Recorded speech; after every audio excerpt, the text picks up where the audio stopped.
Kamniško občinstvo je z navdušenjem sprejelo muzikal Prava dekleta.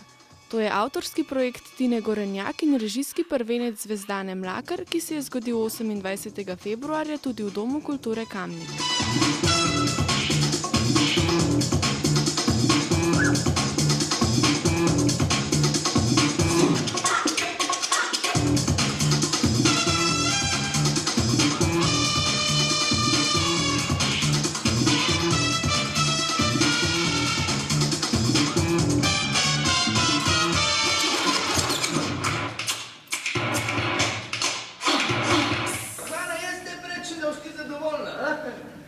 Sem imaš prav, ker pa bom več čokoladni liker, pa da še malo smetanice, da človek ne vrti.